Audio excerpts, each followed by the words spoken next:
สวัสดีครับคุณผู้ชมครับพบกับช่องถาอัปเดตนะครับติดตามเรื่องราวข่าวสารที่น่าสนใจน่าติดตามกันนะครับมีการรายงานข่าวนะครับว่าจีนนั้นมีการทดสอบขีปนาวุธเมื่อวันที่ 6 กรกฎาคม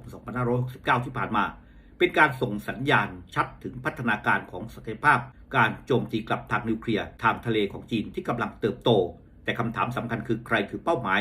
ยของสัญญาณดังกล่าวเรื่องราวทั้งหมดเป็นอย่างไรเดี๋ยวผมจะให้คุณผู้ชมนั้นได้เห็นกันนะครับว่าศักยภาพทางนิวเคลียร์ของจีนนั้นเป้าหมายไปที่ใดแต่ว่าก่อนที่คุณผู้ชมนั้นจะไปติดตามเรื่องราวข่าวสารก็ฝากคุณผู้ชมนั้นกด Subscribe กดไลค์กดแชร์กดติดตามช่องถามอัปเดตกันก่อนนะครับ Geopolitical Monitor รายงานนะครับว่าเช้าวันที่ 6 กรกฎาคมเรือดำน้ำติดขีปนาวุธของจีนยิงขีปนาวุธจากใต้น้ำของทะเลจีนใต้มุ่งหน้าไปยังพื้นที่ทางตะวันตกของหมู่เกาะโซโลมอนภายในไม่กี่ชั่วโมงรัฐบาลตั้งแต่ออสเตรเลียไปจนถึงญี่ปุ่นต่างแสดงความกังวลก่อนที่เรื่องนี้จะกลับเข้าสู่รูปแบบคุ้นเคยคือจีนทดสอบขีปนาวุธรัฐบาลในภูมิภาคคัดค้านและจีนอธิบายว่าเป็นการทดสอบตามวงรอบปกติเหตุการณ์นี้ไม่ใช่การทดสอบแบบเดียวกับเดือนกันยายนปี 2024 ซึ่งขีปนาวุธ DF-31B แบบยิงจากภาคพื้นดินบินจากไหหนานไปยังน่านน้ำใกล้เฟรนช์โพลินีเซียราว 11,000 กิโลเมตรแต่ว่าการยิงครั้งนั้นสะท้อนพิสัยการยิงของกองกำลังนิวเคลียร์ภาคพื้นดินของจีนจากจุดยิงที่ตายตัวขณะที่การยิงเมื่อวันที่ 6 กรกฎาคมเกิดจากเรือดำน้ำในจุดที่ไม่เคยเปิดเผยและจีนไม่ระบุชื่อเรือจุดยิงหรือแม้แต่ชนิดของขีปนาวุธว่าเป็น JL2 หรือว่า JL3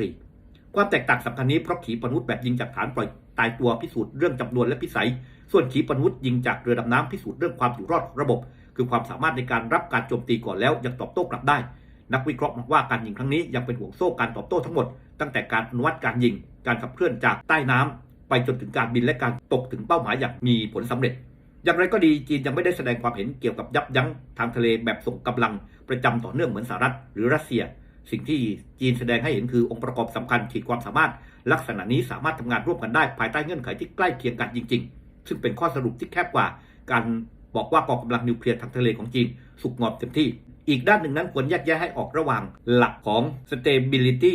instability paradox กับกรณีจีนไต้หวันนักยุทธศาสตร์ยุคสงครามเย็นอย่างกรีนสไนเดอร์เคยอธิบายว่าเมื่อ2มหาอำนาจนิวเคลียร์มีขีดความสามารถโจมตีกลับที่น่าเชื่อถือแล้วความมั่นคงในระดับนิวเคลียร์อาจจะเปิดช่องให้เกิดความไม่มั่นคงในระดับล่างแต่แนวคิดนี้ใช้กับความสัมพันธ์ระหว่างรัฐที่มีอาวุธนิวเคลียร์เช่นจีนกับสหรัฐและโดยปริยายรวมถึงญี่ปุ่นภายใต้ร่มนิวเคลียร์ของสหรัฐไม่สามารถนำมาใช้โดยตรงกับจีนและไต้หวันซึ่งไม่มีอาวุธนิวเคลียร์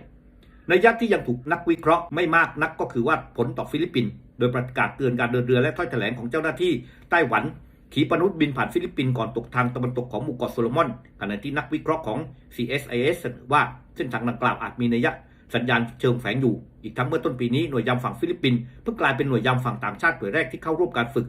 RIMPAC ซึ่งนำโดยสหรัฐ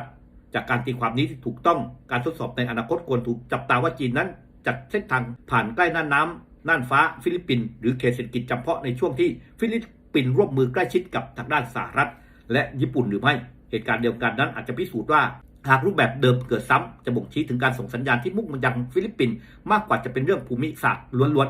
ด้านไต้หวันอย่างโจเซฟอูเลขาธิการสภาความมั่นคงแห่งชาติไต้หวันโพสต์ข้อความว่าขีปนาวุธได้บินผ่านเส้นทางใกล้ฟิลิปปินส์และเรียกเหตุการณ์นี้ว่าเป็นการยั่วยุที่บ่อนทำลายเสถียรภาพในอินโดแปซิฟิกอย่างไรก็ดีถ้อยแถลงดังกล่าวเป็นการสื่อสารเชิงการเมืองไม่ใช่หลักฐานการประเมินภัยคุกคามหรือการวางแผนป้องกันของไต้หวันเปลี่ยนไปในเชิงสาระคำถามที่สำคัญคือการที่จีนมีศักยภาพโจมตีกลับทางนิวเคลียร์ที่ได้รับการยืนยันแล้วจะเปลี่ยนการคำนวณของสหรัฐต่อการแทรกแซงในนามไต้หวันหรือไม่เพราะความมั่นคงของไต้หวันพึ่งพาความน่าเชื่อถือของสหรัฐเป็นหลักการและจีนอาจเชื่อว่าสหรัฐระมัดระวังขึ้นเพียงเล็กน้อยเป็นเพียงพอจะลดต้นทุนมาตรการการบีบบังคับที่ต่ำกว่าการบุกเต็มรูปแบบ